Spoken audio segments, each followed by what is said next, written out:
Welcome viewers to the next video of the playlist while loops in C++.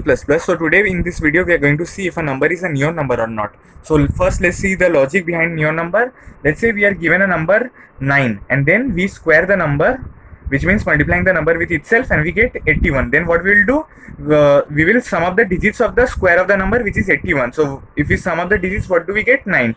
Since we are getting 9 after summing up the digits of the square of the number, which is equal to the original number, then we can say this number is neon. And let's say another example, for example 12, if we square it up and we get 144, and if we sum up the digits, we will get 9, which is not equals to 12 or the original number. So 12 is not a neon number. So how we will code this program?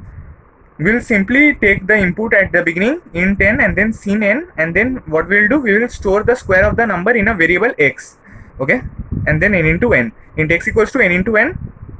And then what we will do, we will just run a while loop where we will be checking if where we will be finding actually the sum of the digits of the square of the number.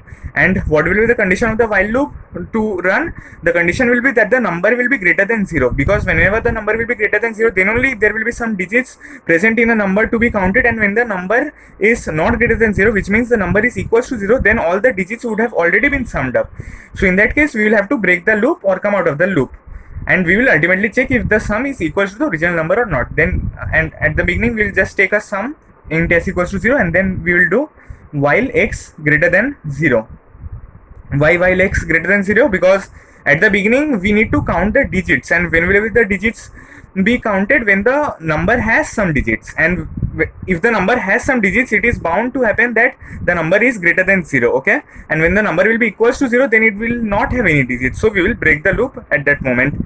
Now what we will do, we will just simply extract the last digit. So what does this modulus operator do? This operator gives us the remainder of the number, or we can say it gives us the last digit, okay. Now we will simply sum it up, s is equals to s plus d, and we will reduce the number x equals to x by 10. I will also be doing the dry run of the program to show what is happening.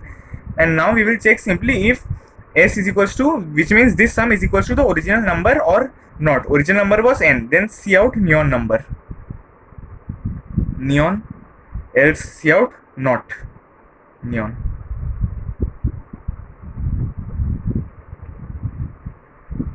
So now let's just do the dry run of the program for 12. Let's say at beginning n was given as 12, and then int x was equals to n into n, which was 144.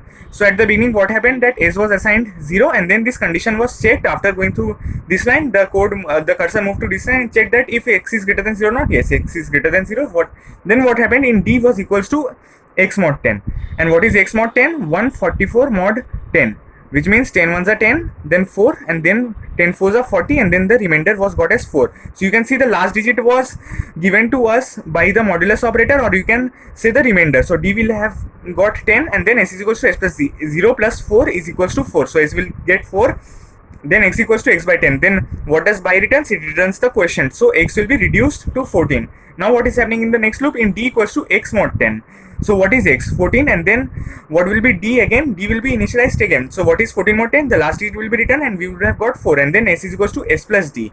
So what is s plus d? 4 plus 4, 8, okay, and then x is again reduced to 1, and then d is equals to x mod 10, which means 1 is got, then 1 is added over here, and ultimately the number is reduced to 1 by 10, which is 0, and then 0 is not greater than 0, because 0 is equals to 0. Then this will come out, and we will check if s equals to n or not. So s, which we had got over here, we have got through our code also.